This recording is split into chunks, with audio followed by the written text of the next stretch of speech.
तोर मचल गोरी तहरा नामे। डीजे पत्तू कमर हिलावे अइलू हमरा गावे। डीजे पत्तू कमर हिलावे अइलू हमरा गावे। गली गली में तोर मचल गोरी तहरा नामे। डीजे पत्तू कमर हिलावे अइलू हमरा गावे। कोरा धके तोरा गरहा उतार दी, उतार दी। टोपिए के रखी हाँ गोरी हो सामान, गोरी हो सामान। टोपिए के रखी हाँ गोरी हो सामान। चौधरी जी झंडा गाड़ी दी। टोपिए के रखी हाँ गोरी हो सामान। चौधरी जी झंडा गाड़ी दी। डीजे अमित तिवारी। चौधरी जी झंडा गाड़ी दी।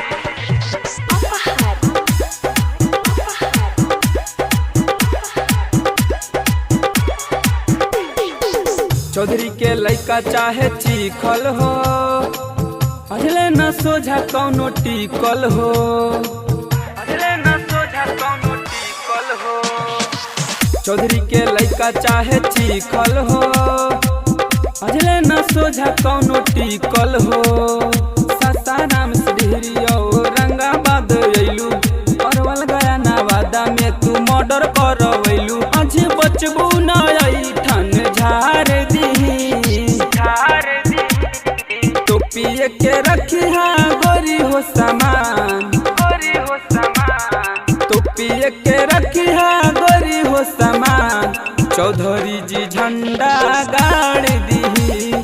टोपिए के रखी हाँ गोरी हो सामान। चौधरी जी झंडा गाड़ दी। डीजे अमित तिवारी। चौधरी जी झंडा गाड़ दी।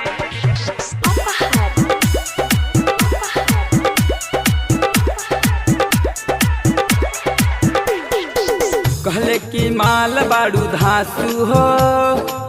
राइटर दीपक प्रियांशु हो।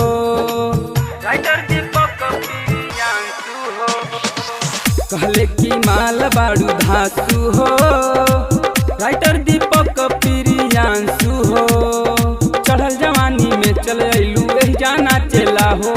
राहुल रोमियो नाम हगोरी एरिया जाने ला हो। आजू दर्द तोरा बड़ी यार दी, बड़ी यार दी। टोपिए के रखिया गोरी हो सामान, गोरी हो सामान। टोपिए के रखिया गोरी हो सामान। चौधरी जी झंडा गाड़ दी। टोपिए के रखिया